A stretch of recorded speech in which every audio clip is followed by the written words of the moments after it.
that this is kind of a quick board, and you'll see notes kind of post-its kind of popping up as the note takers are recording your thoughts and comments and kind of posting it here. So Susan, thanks. Definitely want to make that's being recorded by note takers, and we'll make sure that those kind of concerns are kind of kept in mind. Okay, I have another hand. Stan, do you want to? I have just unmuted you. You will have to unmute yourself too before you speak. Yes, very good. Thank you. Thank you, Geeta. Thank you, everybody. I wish I had been on some of these earlier ones, but my name is Stan Constant. I'm a San Carlos resident. I've started 3 life science companies on Industrial Road since 1985. I think my biggest concern here on terms of, and it's part of what do I like, is maintenance of small industrial type spaces, the 2,500 to 10,000 square foot spaces. These are where companies start up. This is where, you know, the future starts. When we see the big Alexandria buildings coming in and being worked on like that, yes, you know, they're mixed companies. They'll have various tenants, but they're not for startups. They're not for, or they're for well-funded startups. Let's put it that way. So always keep in mind that big companies always start from small. And to have that small space is very important. And not to belabor the point, but part of the reason why I've started my companies here in San Carlos is because of the availability of those spaces from which you can grow. Thank you.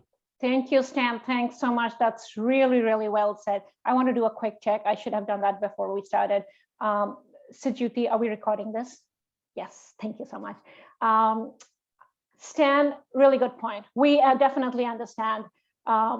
Alexander Real Estate will kind of be bringing in tenants that might be more established, but even for tenants within that property, for them to thrive, they kind of feed off of some of the smaller startups that are happening in the vicinity. And there is an ecosystem around innovation that is possible only when you have all scales be able to survive. So really great point. And that's really something we want to be cognizant of. Shouldn't be considered clean slate. There should be an offering that very many different businesses of different scales are able to thrive. So absolutely great point. Thank you for sharing that. I am going to ask John Rose to speak, and I have just unmuted you, I think. Yes. Thanks, Katie. So I want to say I agree with both Susan and the last speaker. I think small scale is appropriate for San Carlos. I think there are a lot of problems with congestion and noise and insufficient infrastructure for really large scale industrial buildings and operations. I think the little art center that's been started on the east side is a wonderful addition to San Carlos. That could possibly be expanded, this idea of space for small startups. The pandemic, you know, right now there's a lot of office space, but that'll change in time. So places for smaller companies, rents are outrageous. Smaller places tend to have lower rents also. I think that's better for local people. And then there is a tremendous need for more housing. And I think building housing together with small commercial spaces, so people don't have to travel a lot to get things that they need on a regular basis, is also good for the area. Thanks, John. Well said again. Absolutely looking for ways to how you balance the live work in this neighborhood and what's that offering and what might be the right mix for a complete community. Absolutely. I have another speaker, Norma and Erica. So I have unmuted you.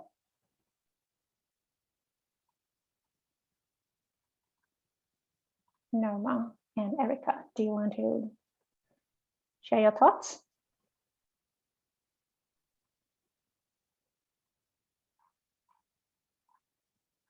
We will come back to you. Meanwhile, I have Chris Sturken and try unmuting yourself, Chris. Yes, there you go. Thank you. Perfect. So I actually live in Redwood City next door, but my family has a long history in San Carlos. My dad grew up on the corner of Orange and Greenwood. My aunt and uncle live in the kind of greater downtown San Carlos area. My aunt owns or rents a chair at Bella Hair Design on Laurel Street. So I have deep ties to San Carlos. I also work for Hip Housing. But what I'd like to see is some rezoning in the area for mixed use to include some housing, kind of like what John Rose mentioned earlier about just enabling people to live close to conveniences and to their jobs as well. Yeah, thank you. Perfect. Absolutely. Yeah, I think if for speakers, if you want to go ahead and add your thoughts on what you would like to see here, besides what you like here, I think would be absolutely, let's keep it flowing. I now have Ben Fuller and I will unmute you. Ben, if you try unmuting yourself. Hello, everybody. Great to see this meeting taking place. We've been working with Al and Jeff and all the folks, Lisa and the folks in the city for many years. We're from the Greater East San Carlos Neighborhood Association. I had a couple issues I wanted to bring up. Sure. Do you know if this project means that all the other projects that are not finished are now canceled? Oh, in the study area? Well, yeah, because I mean, Al will tell you that we had an agreement with the city to plant a whole bunch of trees on the berm. And not only are those trees not planted, but the ones that were planted, they're not weeding them anymore. The entire berm is it's like an incredible eyesore. And the opportunity is so tremendous to connect this project with the other projects if they were to be finished. The next issue is an issue that's going to affect both these new developments and the existing community, which is, it relates to the synchronization of crossings on El Camino. So we met with Public Works Director Steve Machida. Do you know who he is? Yes, we are having conversations. So we went and met with Steve Machida, and right now when you cross El Camino from the train station, on one side, you'll get a walk signal. On the other side at the exact same time, when all cars are stopped, you have no walk signal. The same problems exist over at El Camino and Holly Street, which is the most dangerous crossing probably within many miles of here, and Holly Street and Old County Road. We've been having long conversations about this, and I see a huge opportunity. All those areas that were highlighted in red in the new development, all those walking areas. So Al went to the Metropolitan Transportation Commission and raised millions of dollars to build the East Side Connect project that connected the east side and the west side of San Carlos, that enables people to cross the train station, go the other way. But we haven't really done the fine work, the necessary details to really create an optimized project. Who would we talk to about that? Will we have to go back to the same guys? And that brings up another issue. The city gave us $600,000 for the park. Are you aware of that, for the Loyola Park, the $600,000 that the city promised as part of the San Carlos Transit Village? So that's outside our study area. We do know. But see, you were the one who said in your speech, I listened to your speech very carefully, you said it's all interrelated and connected. Yes, and that's true. So I think the overarching question is, yes or no? Are all the projects that were promised to us as part of the community when we participated and supported the last series of developments going to be canceled as part of this new series of developments, and we'll be given new things that may or may not happen that we'll be told will happen? Because that's really, there's a little bit of a what have you done for me lately vibe that is going on here. And I love the guys, Al, Jeff, Steve, these are all good guys, but let's be honest. I mean, Lisa, you know what I'm talking about. The berm, where are all those trees? Can I jump in here just real quick? What I do know is the 600,000. So this is a detail, right? But I just want to answer your question. But the 600,000 that was that came out of the Transit Village project, it hasn't gone anywhere. It's still there. It's not going anywhere. So As to the timing, as far as what happens next, that'll have to be a conversation, but that hasn't gone anywhere. So it's still there and it can still be implemented, right? And then I think we'll just take your notes down. I mean, I heard what you said about the berm and the maintenance of trees. I think on the crossing in El Camino, there's the crossings. and even the fact, like, there's all kind of planters, the $4 million multimodal transportation development next to the train station.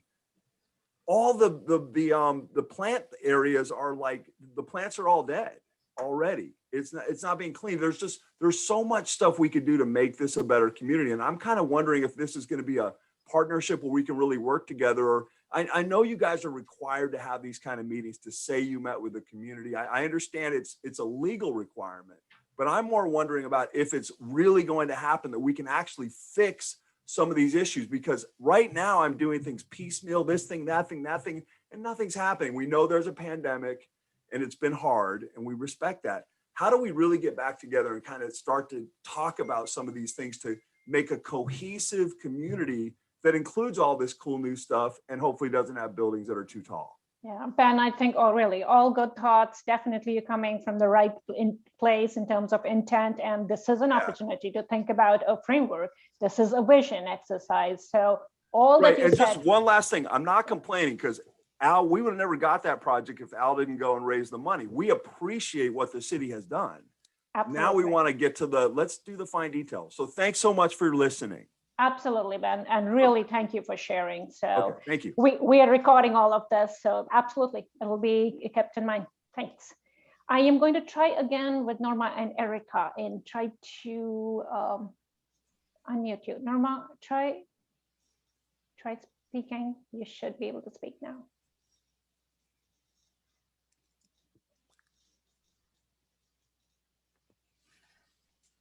Okay, we can't hear you, so we will have to come back to you. We have a few questions in the chat box. Go ahead. When you want to address those as well. Sajiti, yeah, go ahead. Let's bring it up. Sure. Yeah. So the first question was, where can we see the plan for mixed use so that we can comment on it? The plan for mixed use for this study area is yet to exist. All that we are looking for right now are your thoughts on the kind of uses that you might want to start to imagine here. And, we've kind of dropped in a few images here. These are just a very few of them. We talk about office lab spaces that are emerging here, but a lot of you have already mentioned there are smaller businesses, and that's the kind of ecosystem you would like to continue to see thriving here. There are industrial and more smaller scale production spaces. Would you like to see community spaces? There has definitely been an offering of gyms and kind of dance classes, studios and stuff. Is that something people would like to see? Daily amenities. There isn't a whole lot of offering in terms of any kind of a coffee place or even kind of small amenities that really help you kind of complete your workday and continue to be able to kind of leverage some of the amenities. So please feel free to share. We haven't arrived at a plan, but here's a conversation to help us inform that. So come on. Great. So the next question somebody asked, what are the constraints that the city could possibly impose on local property owners? For example, how could projects like Alexandria be excluded from other properties, and how could the city force or incentivize housing? We aren't there to answer that question. It's a good question. We'll note it. No, we are not in that frame to kind of as yet answer that, but thanks for that question. Absolutely. We want to keep all of your concerns and questions in mind as we move forward. Great. And then we just have two more. What kinds of community benefits will San Carlos require for developments in this area, i.e. open space, FAR requirements, or in lieu fees, housing impact fees, or require developers to fund direct new housing units? What will development fees be associated to the developments? Yes, you are absolutely asking the right questions, and that's the ask from us as a consultant team to arrive at by the end of this project. So the community, so the city council and city staff, that's our charge. We have to, with all of this input, get to a vision plan, which is not just kind of physical plan, but also help them understand the different community benefits. And you've listed all of them, so you are more in the know here. Awesome. Great. And then we can come back to the other questions. Sure. Sure. Thank you so much, Sujiti. I will ask Tom. I see you on the screen, so you should be able to unmute yourself. Yes. Hello, how are you? Good, how are you? Glad to be part of this meeting. A lot of interesting feedback you're getting.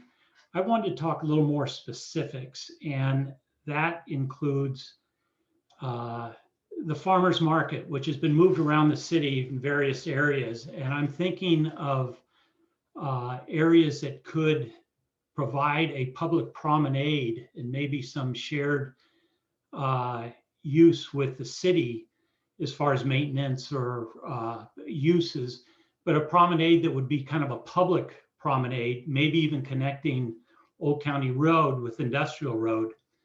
And it could be set up for different fairs. Like I said, the farmers market, it could be similar to what Redwood City has as the courthouse square, where they have different entertainment. And that I've seen, and I've been involved in different kind of construction of that nature, in which you have, I probably shouldn't say this since we're going into another drought, but water features, pop jets, something for the kids, something that really attracts the community to the area. So that was my input. That I've been here for 65 years in San Carlos, and I think this is a great area to kind of renew. And but I'm listening to all the other concerns too. So thank you. Awesome, Tom. Thanks. I think that's exactly what we mean when we say that this is not just about an economic driver. There needs to be a place, and there needs to be a culture here, and all your comments spot on. So thank you for that. Okay, I am going to call on Jane. You should be able to unmute yourself.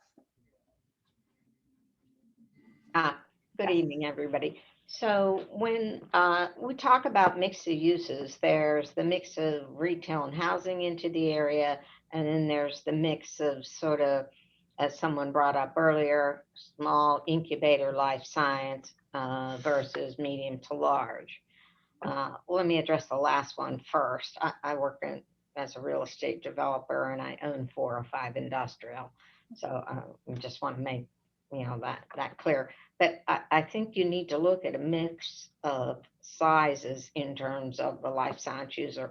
A lot of the smaller companies want to grow to the medium size. The medium size want to get larger, so they want to be in areas where there's potential for change. So having all large buildings or all small ones is probably not a recipe for success. In terms of introducing housing, gee, we all need housing. Every community needs housing. But as we heard earlier, there's some conflict with putting housing right in the middle of industrial.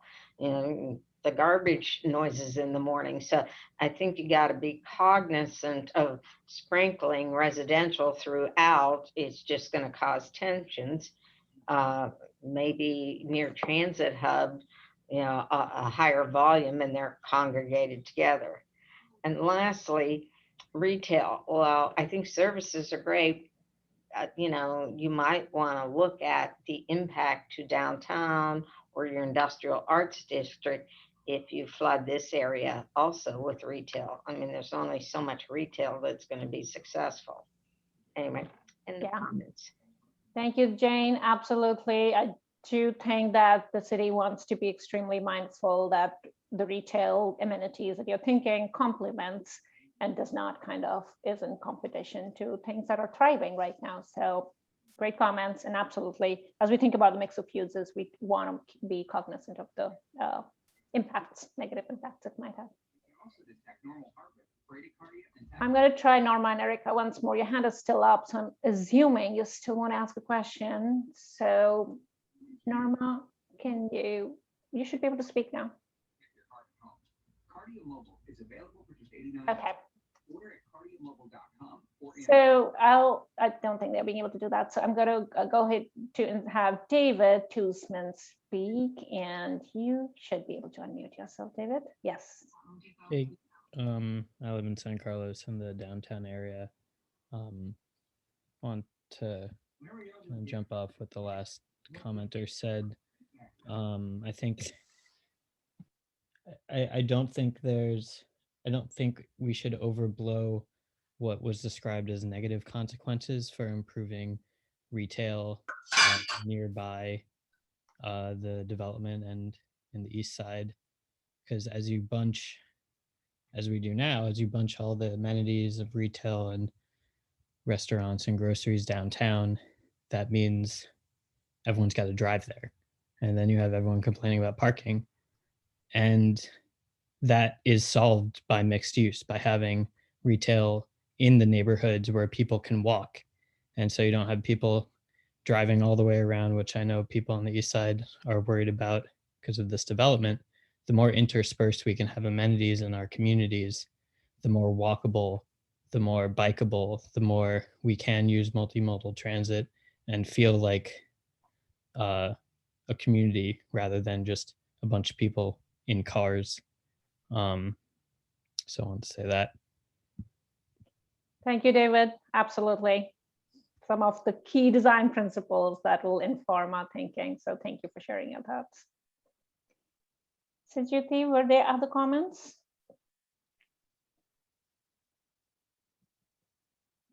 Yeah, there were 2 more questions that I can go back to. What will be done to protect the current small businesses? Already dozens were lost to 887 Industrial and the former building at Industrial in Britain. Some of these small businesses serve San Carlos citizens and all were good neighbors. Yeah, I think the reason the city has launched on this effort is primarily for this reason. They really want to have a holistic kind of a framework to inform just what's the future of this place in terms of some of the smaller businesses. How do we make sure they get a chance to thrive and they also have a place in this fabric, while we kind of invite and welcome some of the more larger kind of entities and companies. So our hope is through this vision plan, we will get to a good place where we can really help make sure that there is a balance of both.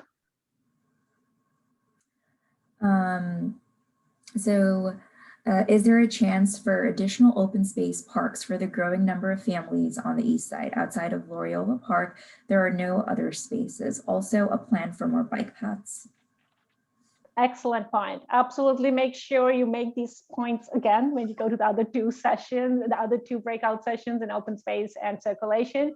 But that will be our big focus. We definitely want to make sure that there is an environment and there's an offering where people can really have active modes of transportation to choose from, and you're not always sitting in your car or driving through your cars. And open space, there's the creek, and how can we really find a way to be able to leverage that and find a way to reveal it more and have more people be able to enjoy it. There's definitely a lot that can be done with the streets and the open space to make this a lot more attractive. So all of that will be kept in mind. So thank you for sharing that.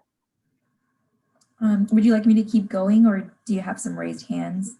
I think, Tim, I think your hand is still Yes, raised. I've had my hand up for quite a while. I'm so sorry. That's all right. Please go ahead. Yes. All right. First of all, thanks for having this meeting. I've been a resident here in East San Carlos since 2003, so almost 20 years. You know, when we're talking about mixed use, just a couple quick points here. Number one is around the neighborhoods, we have to have a buffer zone. There has to be a buffer zone. We cannot have, you know, multi-story businesses right up next to the neighborhood. Also, when we're talking about mixed use, we really have an excellent opportunity here to make this mixed use. We don't want just 7 and 8 story biotech companies, okay?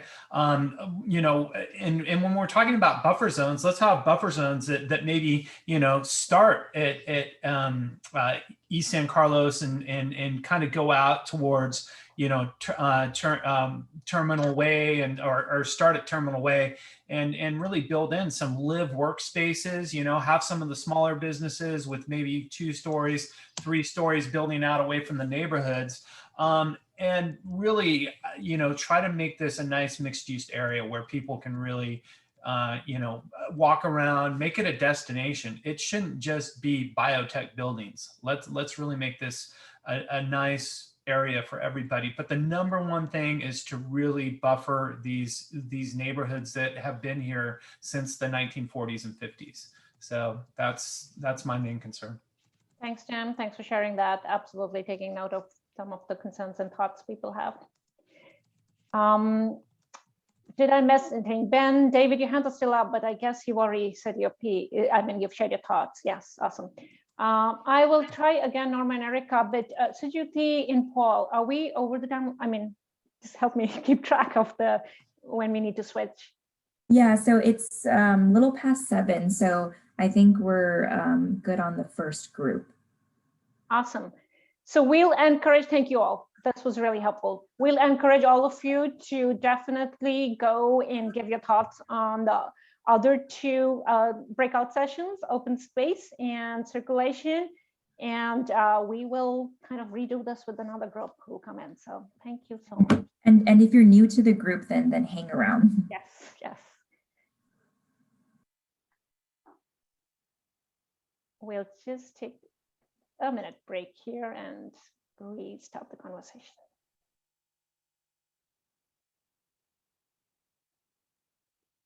I see quite a few tiles changing, so that's a sign people are moving out and moving into this new.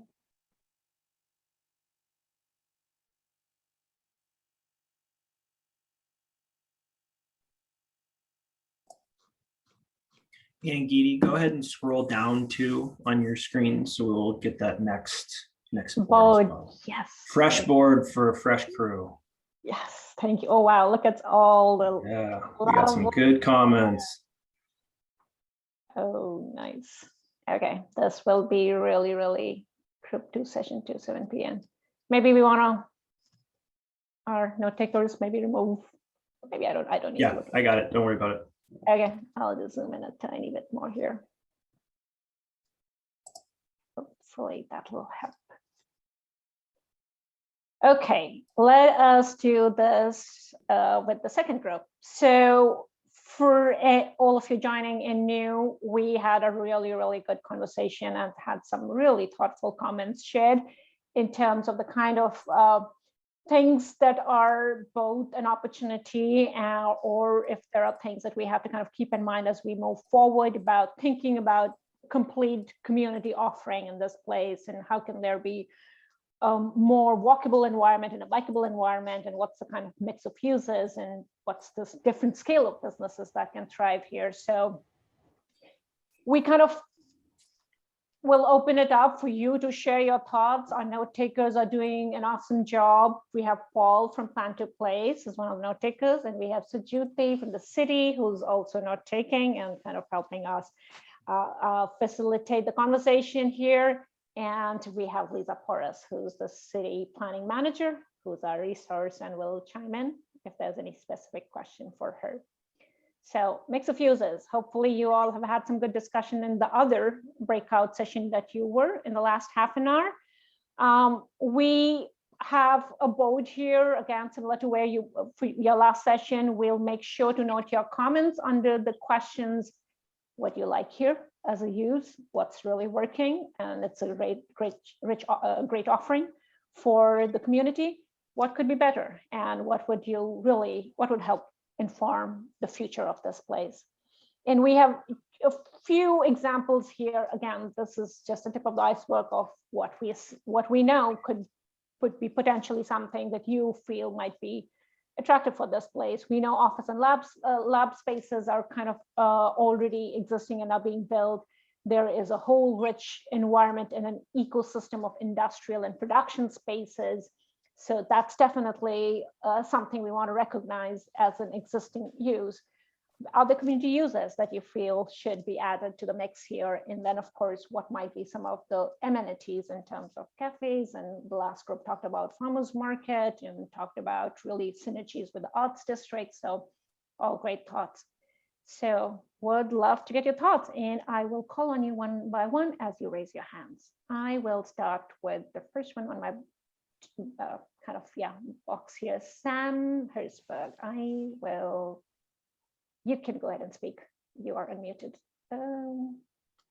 Can you hear me? Yes.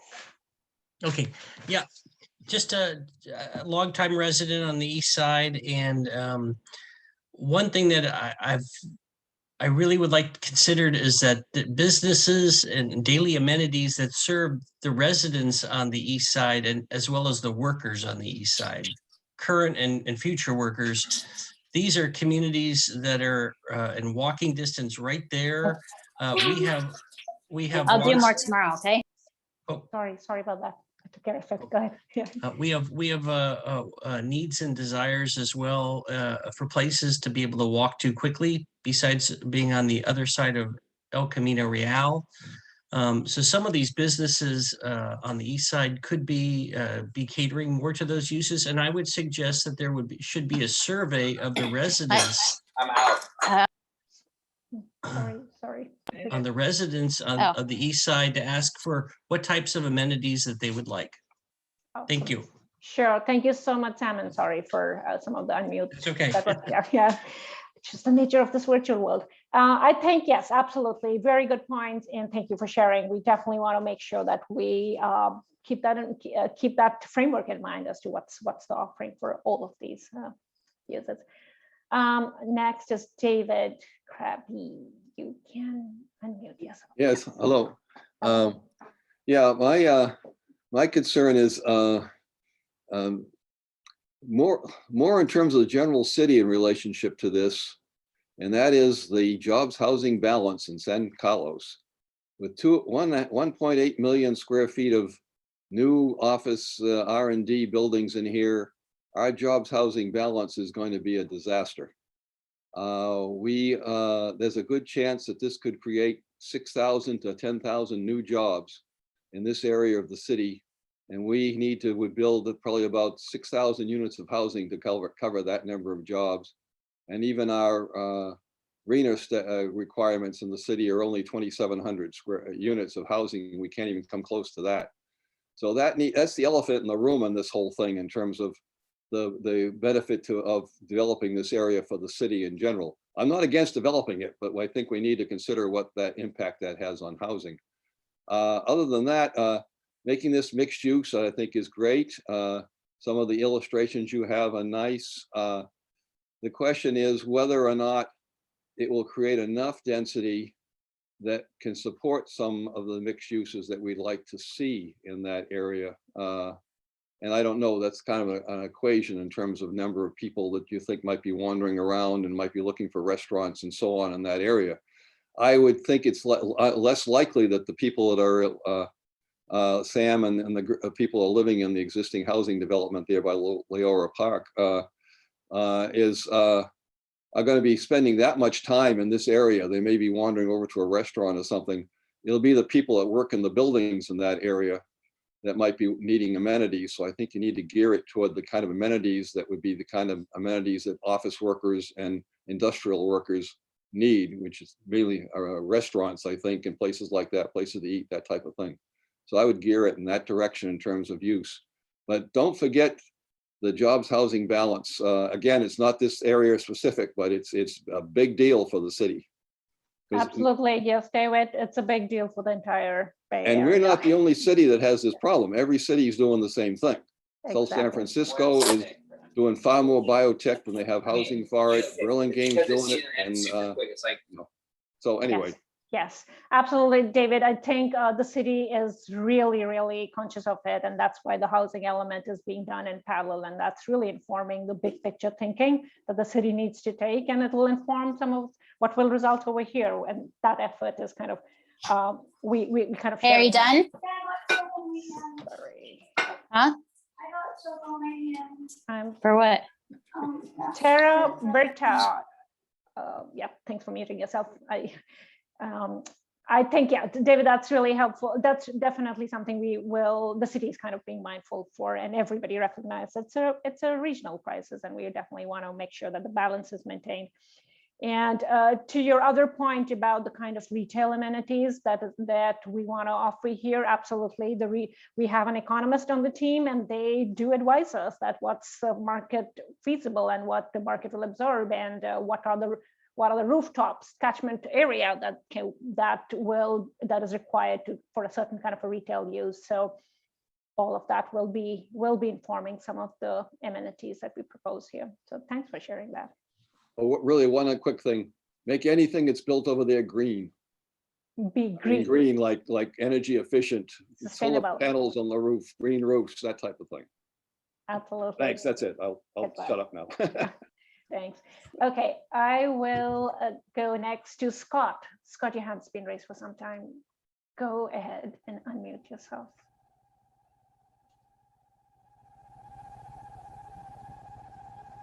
Unmuted now. Okay. Okay, yes. It's all about the transition.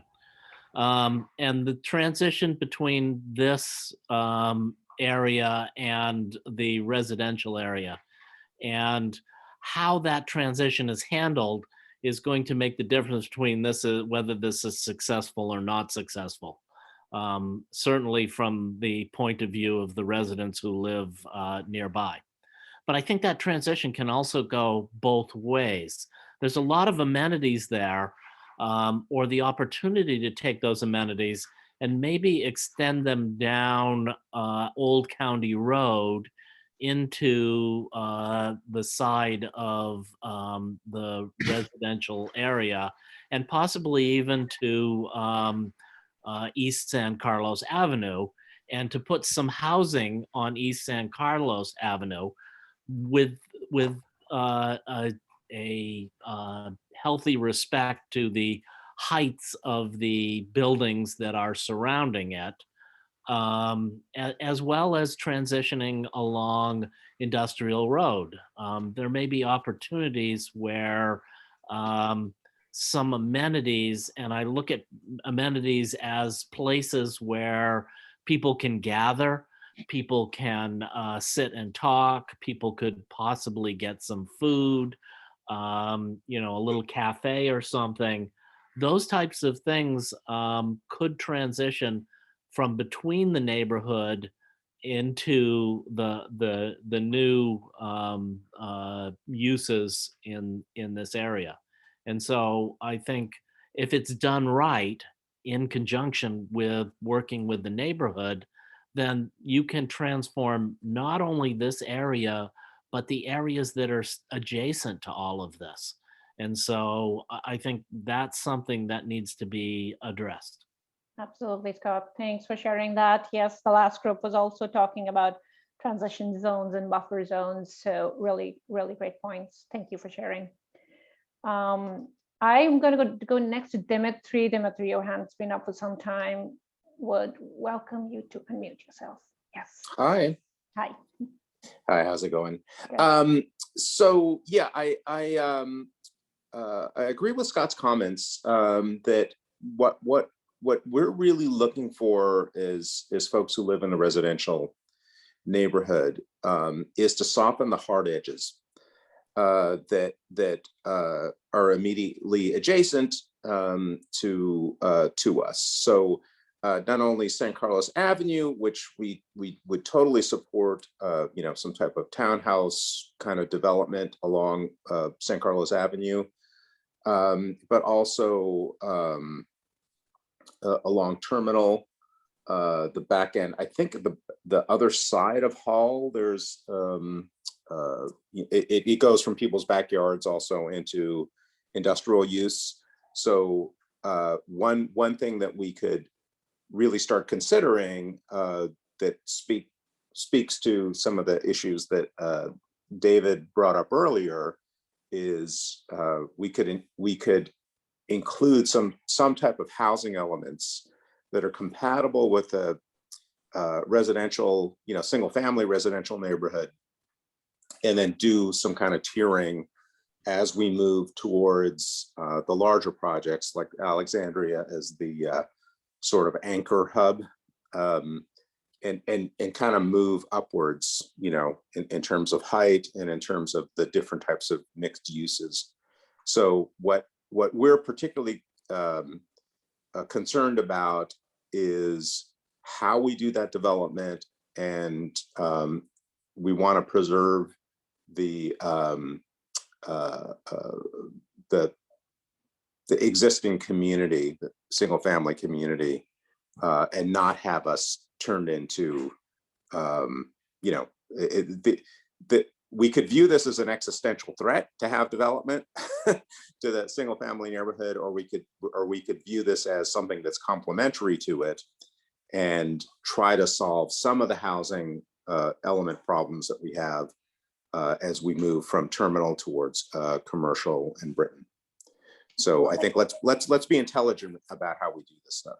Absolutely, Dimitri. I think, yeah, that's definitely seems like a note from most of you and touring and transitioning. So we'll definitely be looking at that as a framework.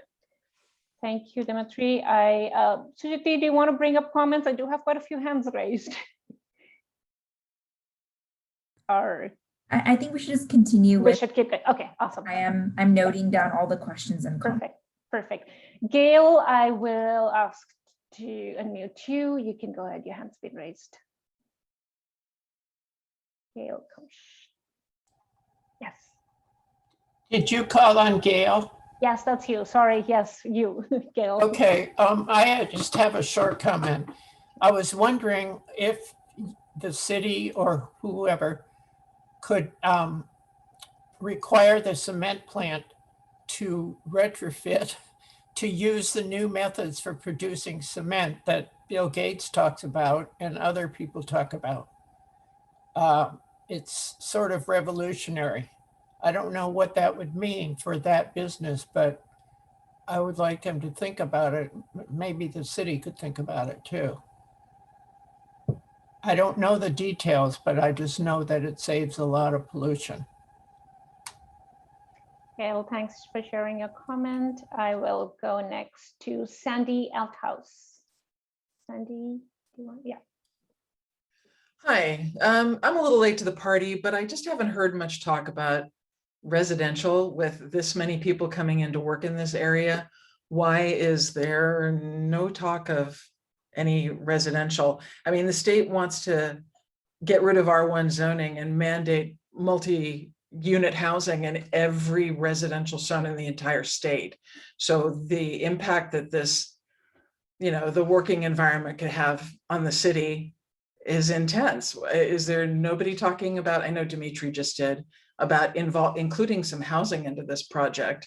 We need to house all these people. Otherwise, we're not going to have any single family zoning. We might not have it anyway.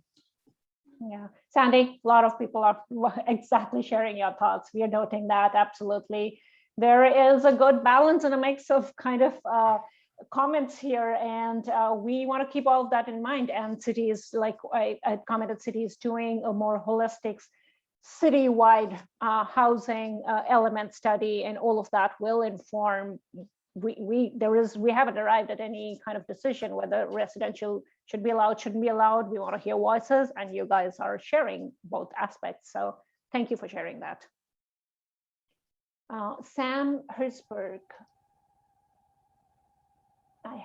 You can unmute yourself. I spoke already. Oh, awesome. Perfect. Yes. Dimitri, yes, you spoke to Debbie. Your hand's raised too. You can unmute. Yeah. Yes, thank you. For the residents who live down there and have houses, they should be aware that if these businesses are allowed to have rooftop decks, that can be very loud for them. Palo Alto recently allowed it for businesses downtown. They can even have music, pipe speakered out music, parties on those decks, all kinds of amenities. And with 101 there, it can just be even louder for the local residents. So maybe the city could consider a rooftop deck plan to limit that effect on the local residents that live down there. And then the other thing, we talk about the type of businesses, the biotech and those type of businesses. We don't know what kind of biohazards they may produce. So that leads to, where are they disposing of the biohazards? There's 3 biohazard waste sites in San Carlos, or on the storm drain plan, there's 3 of them that are in high flood zones. So it's worrisome about where they're going to dispose of that. And the other thing is with rolling blackouts, if they have vaccines or live biologics, just to be sure the planning department makes sure there's generators and backups to power them in the event of either electrical blackouts or in case of the flood, because we sure don't want to have some sort of hazardous waste problem related to that. And then the third thing, my last point is with regard to being this close to Heller Airport, I was shocked to see that it was either Burlingame or South City, their city council, SFO went to the city council and said, please don't build any tall biotech buildings because that's in the flight path of SFO. And the city council refused to listen to SFO and said they're going to continue to build in the flight path. And so to the extent that, you're looking at the height of building, can we ask the city to please do so with that in mind as well? So thank you very much. Thank you, Debbie. Thanks for sharing. All the life sciences companies have to exist and comply with the building codes, and there are pretty strict codes about all of how they manage and operate. So thanks for sharing your comment. I will call on Chris. Did I get a chance to share your thoughts? I have allowed you to unmute yourself. Thank you. Yes, thanks. I think my comments will echo much of what's been said, maybe just state it slightly differently. So the impetus of all this is the large biotech coming in here. But I think it's unlikely that it will gobble it all up right away or in the short term. I think many small businesses and property owners will stay in business for some time. Many of them are doing some amazing work, by the way. And so I'm sure there's some fear out there. Is this going to become like Mission Bay, just all brand new and all really, really tall? But I think because the change in land ownership will take place over a longer time. Mission Bay was built on a blank slate, but because this will take place over a longer time, I think this is also very analogous to South of Market and the new development that's happened in a more not quite as holistic a fabric, but a more eclectic kind of fabric. And so I think that this innovation district has a chance to be quite eclectic, actually, and that should actually be celebrated. It has a lot of character. It retains people providing products and services, adding value in many different ways. And so in the urban planning, I think a variety of land use, a variety of height and density should be considered. And probably there should be some allowance for small professional office buildings too, to serve all these companies and workers. Obviously for some small retail community gathering places. And also for housing. Housing has been mentioned a lot. South of Market and even Mission Bay proved that housing and large scale biotech can coexist together very well. And the housing can help mitigate the transition between the existing residents who call Eastside home and this new district.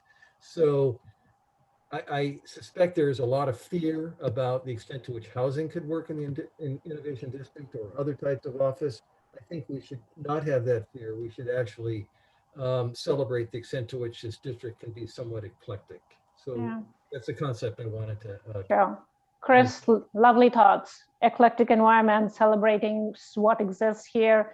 Mission Bay had nothing there. It was starting from a complete clean state, and that's why it was all new. But there's such rich fabric here to build off of. So thanks for sharing that thoughts. Absolutely, we want to keep that in mind. David, Tom, you've also had your hand up for some time. Go ahead. Hi, just following Sandy and Dimitri's comments about housing, I wanted to know if the city has considered work-live zoning that would allow for both residential and the ability to run a small business out of the same structure as a way to soften the edges and to encourage continued growth of small businesses in the area. So live work zoning.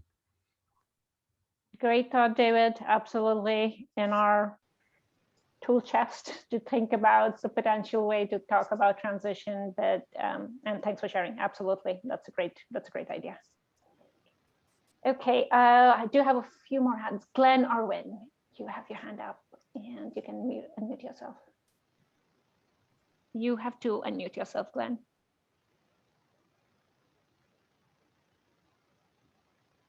Okay. There you go. Thank you.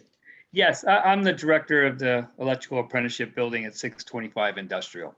So I've been going between the three rooms, and mainly with this one. With this development plan, right? My only question is how's this plan going to go forth with the existing buildings that are there? I mean, is there going to be a mass exiting of owners from these buildings, or are they, how are they looking at moving forth with this with the existing buildings? Yeah, Glenn, I think that's why these conversations are happening. We want to make sure, and many of your kind of friends and neighbors have shared that this is not a clean slate. There are thriving businesses here, and these are assets to not just the city, but to the region. So we have to be thoughtful. We have to be sensitive about how we recognize that fabric in what they offer to the community and what might be the balance of letting these existing businesses be able to thrive, but when they feel like it's an opportunity for them to do something different, they have an opportunity to do that. So yeah, the onus is on us that the vision plan framework try to balance those needs. Thanks for sharing. Friendly reminder, it's 7:30. Yes, so we should pause and encourage all of you to go to the last discussion topic that you might not have had a chance to weigh in, and we'll just pause for a minute or two and let new people come in, and some of you will transition to the next room. So thank you so much for sharing your thoughts.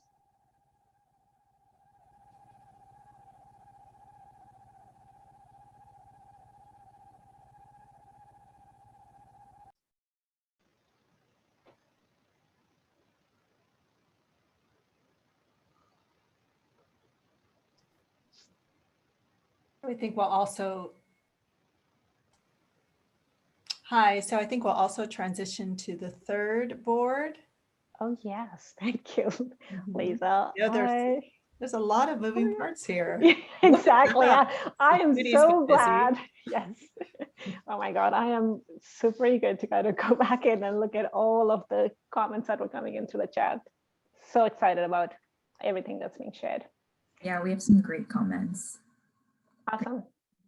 Okay. Okay, we will get started with this last round of people coming in, joining us on this discussion around mix of uses. Welcome. You have had a chance to weigh in on the other two topics. Thank you for that. And mix of uses. This is going to be definitely important for how we inform the future. What's the offering?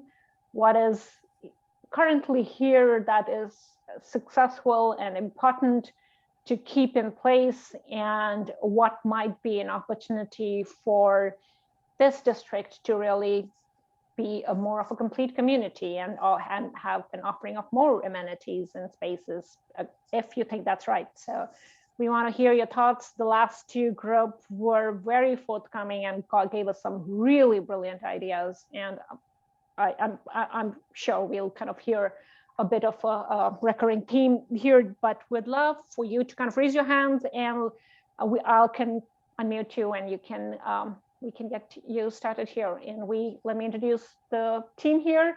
We have Lisa Porras as our city planning manager and our resource for any city specific question. And we have Sujuti, who is doing the note taking, and so is Paul from Plan to Place. So I will call on the hands that are up, but these are Chris and Gail. You've spoken. Did you have more comments did you want to add? No, okay, that was hand left raised from the previous session. Okay, I just have a short one. okay, Gail, go ahead. So I was wondering what the heavy industrial businesses are going to be there. Are you going to add more? Well, right now you have some existing, like you mentioned, the cement kind of plant there. But again, it's for us to assess scale. It's for us to figure out what's probably the right kind of an approach, and what does heavy really mean for this neighborhood, and whether that should be reconsidered. So something for us to think as we progress on this project. Okay, we have a new hand raised. Catherine Tierney. Hi. Go ahead, Catherine, yes. Hi, this is a little bit based on what the previous question was, but it's more curiosity than anything else.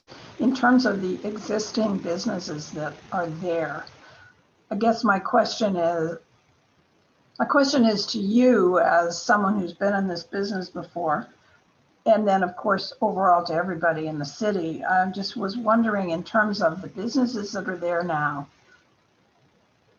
or is there such a thing as negative incentives? So to try to persuade some businesses that don't kind of fit into the theme to go somewhere else with higher taxes or with more fees? If we're going to be investing as a city in this area, will the fees go up for the existing businesses? I know you can't answer that per se, for San Carlos, but what typically happens in that kind of instance? Yeah, Catherine, good point. Really, we haven't kind of proceeded far enough in this project to be able to derive any conclusion around that. Again, the hope is that you are not negatively disincentivizing businesses that are thriving and flourishing here. So to be honest, Catherine, I don't have a response for you right now. Some cities do it, and maybe we'll have to, I don't know, I really don't want to say that, but I do think for us it's important to recognize the fact that there is definitely new businesses coming in and new companies coming in here, but we want to find the right balance, because there is a success to what's existing here right now. And there is an opportunity to kind of be forward thinking and looking at ways to be able to invite more businesses. So we want to find a balance. And that's what I've kind of said in the last two sessions. We want to find a balance, and we want to help the city understand, and with you all, it's your city to help understand what would you like for this place to be, and hence what is the right kind of mix of existing and new and small and medium and large, and housing and jobs. I think all of that is part of the, it's kind of part of the task we've been charged with. And Lisa will help me answer this better. Well, no, good conversation, Geeti. I just wanted to add that, as a planner at the most very basic level, any planner would tell you that anytime uses are not desired. So I'm just going to say the word use. It's a use, it's a business, but a business is a type of use, right? But anytime uses are not desired, basically a community and through its elected officials can decide that these are uses that we don't want in this particular location. And then through zoning, those listed would be those particular uses that are not desirable would be listed as not permitted in this area. And that's kind of like the basic job of zoning. So I suppose the question would be back, because we're talking about the mix of uses, we're talking about things that we like, what would we want to see in the future? And there's certainly, if there's any concerns about uses that, maybe shouldn't belong, or maybe we don't want to add more of a specific type of use, then I think that's a good conversation to have. And this is the appropriate venue for that. But basically at a fundamental level, it's done through zoning, where we say, oh, that use isn't allowed. But let's say, as an example, it doesn't mean that existing uses wouldn't be allowed to continue. They would just be existing non-conforming. But say, for example, if this, I'm just going to use this as an example, if the city did not want to allow any more cement plants, then that would have to be accomplished through the zoning code. So Anyways, just to follow up on that. Thank you so much, Lisa. That was so much more thoughtful. Thank you. Thanks for sharing that. I will ask Thomas Knudsen to unmute himself. Yes, good evening. I've spoken before at the stakeholders meeting that we had, I think, last month. Yes. And I'm probably just going to reiterate some of those comments I made. This area, a lot of this area is made up of very small parcels with small businesses who some own businesses, live and work in San Carlos. That was a key element to our city plan when we wrote it 10 years ago. And I want to make sure that this is one of the things I happen to like about this area. There is an eclectic mix of small business owners and small businesses that have an opportunity to live and work in this area with these small parcels and small buildings. And moving forward, I know there are some large parcels which will probably get redeveloped into much larger buildings, but I actually think that we should consider making sure that there is still a place for the small business owner in San Carlos. Thank you, Thomas. Absolutely. Thanks for sharing your thoughts there. I have Mike Wandermeer. You can unmute yourself. Sure, thank you. I just wanted to say something in line with Thomas. I know back in the 90s when we went through a similar exercise with this, the general attitude was that a lot of people had a lot of great ideas what they wanted to do with the light industrial section. And to get the property, they were like, well, we could just use eminent domain and we can get the property for below market prices and then do whatever we want with it. So like Thomas is saying, is there's a lot of people who've been in this community in that area for a long time. A lot of their livelihoods are tied to that. So we should be very careful about how we go about gaining control of the properties to do what we want to increase the value of the rest of the city. Thank you. Thank you, Mike. Thanks so much. I don't have any more hands raised. Okay, sorry. Yes, I can see you. Jennifer and Danielle, 1 second. Now you can unmute yourself. Oh yes, of course your hand is raised. Sorry, you're the first box in my pixel here. Go ahead. Yeah, I just wanted to say that we're talking about mix of uses. And one of the things I'd like to see is that the area that approaches the northern, the homes and community up above there, above Terminal Way area, that we do a tiered system so that we don't say, hey, we have a mixed use, small shop here, and then we throw up, a 7-story building right there. I'd like to maybe consider kind of like a pyramid tiered system where you slowly work into larger buildings as you go away from the neighborhood that actually currently exists there. Maybe even considering on the other side of industrial. Industrial is a really busy street. So putting some of the bigger buildings, like you guys said, you have to put what you think sounds right. But, that concrete, business that's there, yeah, maybe it might be right because it's already flat and everything for them to throw a huge building on there. I would like to also make sure that we understand that placement, you guys as a company, I understand you guys have to make your choices with what works. But if we're talking about having smaller, places for some of these smaller businesses, that we look at a tiered system, kind of like a pyramid system, going into having the larger structures more centered in that area, and then tiering down to smaller structures to these smaller businesses. At least that's something I would like to see. No, great thought, Danielle. Go ahead, Jennifer.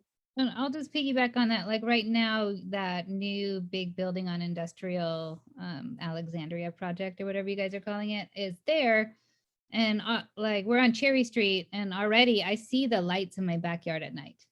So whatever you guys put up, making sure that you're considering like regulations around light pollution also. So at night, it's not just glaring down in everybody's houses who already lived here, but finding the right balance of bringing in these bigger companies like you want to do, but also honoring the people who have been here, who are residents, and also the small business owners. I think that's something I really like, is the mix of small business owners in this area and finding a way to have like a mixed use kind of a situation in a previous one, we talked about like how San Luis Obispo has that creekside, you know, area that's kind of nice, like building in, I guess, like making sure that we honor the people who have been here for a long time and the people whose livelihood depends on it. To be honest, before this, we actually lived in Mountain View, and Mountain View has been transformed in a way that is actually, in my opinion, not beneficial to people who are longtime residents. It's pushed people out. It's prioritized like Google and tech companies over the people who've been there for a long time. And some of those people can't be there anymore as a result. And so I'd hate to see like the character of this community not for the, you know, that would be my Yeah. Daniel, Jennifer, thank you so much for sharing your thoughts. Absolutely. A lot of people attending are sharing similar sentiments in terms of transition zones and tiering and buffering and being mindful of the context that you're in. And we definitely want to recognize that and see what's the best kind of strategy and approach moving forward. But thanks for sharing your thoughts. Okay, I don't have hands raised. Anything, Paul, Sajuti, out there in the comment box? Two questions from the chat box. Sure. The first one is, will the proposed development plan implement a phasing plan, including realistic timelines for transition? Yeah, so, you know, this effort, the schedule that Al shared in the beginning, if you were there from the beginning, it's a 9-month process. It's not a development plan, it's a vision plan. And the vision plan is really kind of a framework for the city to understand what's really some of the questions and concerns and the opportunities you are bringing forward. Where is there an opportunity to focus more improvements along the public realm or the creek, or use, or as you think about the built fabric, the uses in the heights. So I think those are the more thinking of the envelope and of things to actually happen. So it's not about approving a development or a building. It's about helping the city understand what is the shape of this place and what's the offering of amenities. So it'll be a framework that will inform a lot of next steps. And it'll share some thinking on community benefits. It'll share with the city council. It'll share thinking on some of thinking on what's the open space framework that the city will have to find ways to deliver through very many different projects that come into existence. So there isn't so much of a phasing to this, but it's a vision. It's a framework to guide the city for the decades to come, for other developers to propose, and or for people who own properties and businesses to help them rethink if they want to change in it and take advantage of the framework. Hope that answers. It looks like 2 participants have their hands raised. Yes, we have Patty Marsters. You can. Yes. Hello. Hi. So I still feel frustrated that we always seem to focus on one like small part of the city. And in the, I think it was in the environment place, somebody mentioned how where she grew up in Palo Alto, they couldn't even see the hills. And I think that's just a function of our city being smaller. And with such a small, really 5.5 square miles, I am beginning to, after 60 years of living here, I'm beginning to question, why are we dividing up the city like that and doing this piecemeal? We got to this place by doing things piecemeal and ignoring maybe what was best for everybody. When Home Depot was built, that was built because another company folded or went away, and you know, now the downtown is all worried about, oh, you're taking a business away. Well, there used to be a hardware store on Laurel Street. And so I personally haven't been to hardly any of the businesses in this area for a long time. But I know that back in the day, if we needed some weird plumbing part, we could go in some of those places, probably at Branston, and it's gone. And so I really would encourage you, since you're helping the city figure out what's going on, realize that we need to take into consideration more than just this district and who's going to populate this district. I just read a chat from somebody who says, I live in Redwood Shores and we come over on Holly. Well, they're not even in the city, you know? Yeah. And yet they're going to be impacted by all this building. So I guess living on the east side and having lived here and watched the development based on the amount of revenue that could be funneled to the city, I just would like to see a more organic way of protecting the people who are here with, you know, like, you can't just like take away people's personal space, because if you do it here in the east side, then we've seen it time and time again, it shows up on the west side of El Camino. And if they do it to us, you're gonna have it, it's gonna come to you. If you put all this here, you're not gonna be able to build housing for all those people on top of the housing, like affordable housing that has been mandated. It's gonna be going on the west side too. And so I feel like we need to think about the city as a whole and how we're gonna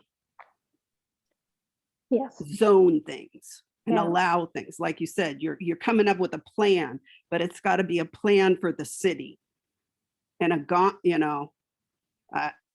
Absolutely, Patty, absolutely. I do think that city is kind of really has a lot of different efforts here happening in parallel. They have a citywide thinking for the housing element, and they are assessing the entire city as a whole. And your kind of sentiments and thoughts are really point on in terms of this is a fabric that is a part of city of San Carlos. Yes, it might be on the other side of on the east side of the tracks, but at the same time, it can benefit and it can be a place for the entire community to enjoy. So keeping in mind the larger region and how it sits in the context and how it contributes and how it's also has an offering. And you have to realize that it's not going to be just other people or people from the west side of the city, from the hills coming here. There are going to be people coming up and down the peninsula in Redwood Shores who are going to visit too, because it's going to be so close to the freeway. Absolutely. Yeah. No, we definitely. I'm sure that's like a plus. Maybe I shouldn't have said that. Okay, thank you. Thanks so much, Patty. Okay, Catherine, you've spoken your hand. So was there anything else, Catherine? Did you want to add your hand? Sorry, go ahead. You are still on mute, Catherine.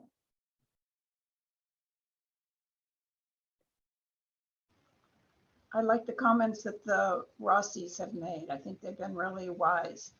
And I want to add to that when I saw some of your pictures here, I really like the idea of a mix of styles and as well as a mix of sizes on some of those streets west of Industrial in particular. That different storefronts, not everything looking the same. Sometimes in San Carlos, it feels as if all the houses going up are the craftsman style houses, although recently they've somehow allowed more to go up. So I just like the idea of varied styles to make it look more than this big, and not even big, but boring industrial area. That's it. Absolutely. Thanks for sharing that. Okay, we have about, okay, there's, go ahead, Jennifer. Oh, thanks. Just a couple other things. I just wanted to say, I would love to see mixed use that like the residents can enjoy also, and not just like a business district that, you know, just Monday through Friday when business is in session, it caters to them, but more like it's an asset to the entire community. So like right now we have the beer place is at the end of Cherry Street, you know, something like that, but maybe a little bit more green space or something with it, you know, not just parking lot, but you know, I think that there are real opportunities to integrate the existing businesses here. And you know, the craft beer and wine and artists and, you know, and local businesses into the design of the mixed use and the environment. And also when you do approve these really big, you know, tall buildings, if the setbacks can be a little bit further back, because in some cities and even that new development on El Camino by the train station, the setback is like, it's like right up on the sidewalk, boom, that's it, you know? And I think that makes it way more urban feeling.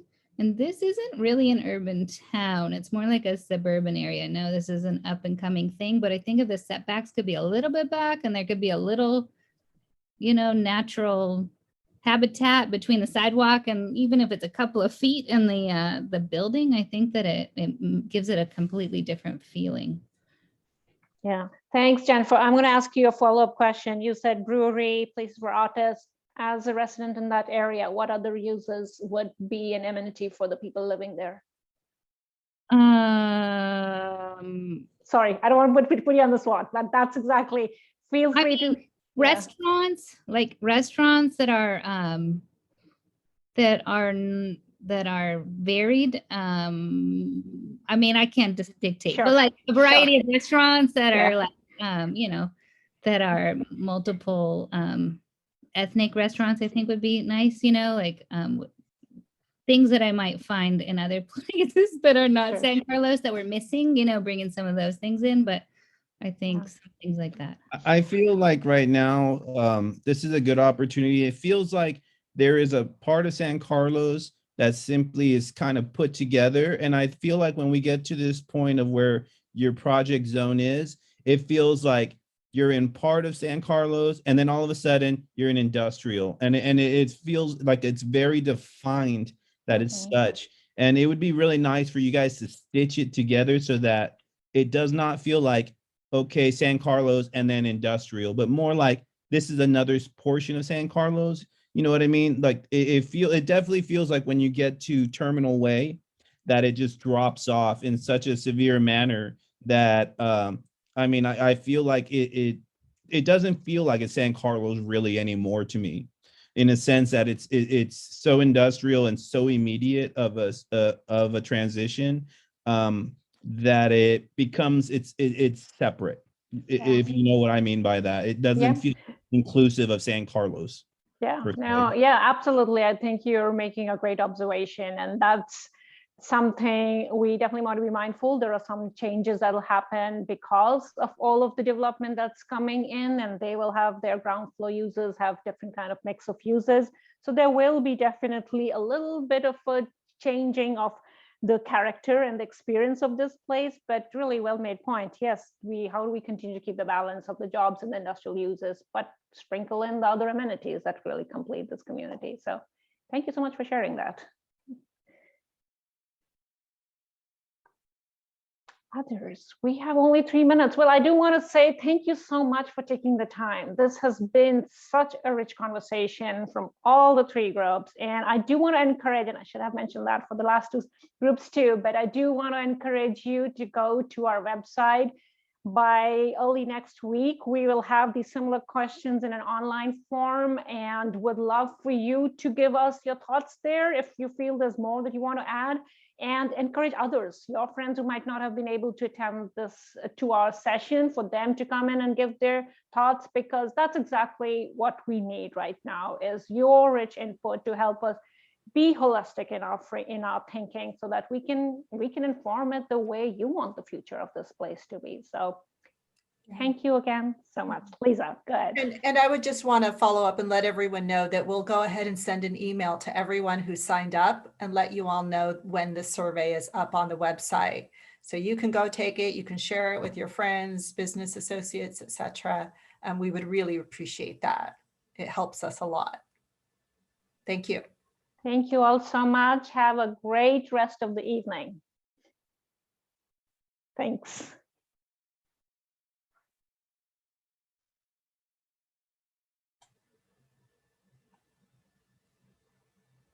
Thank you, Geeti. Thank you, Sajudi and Paul.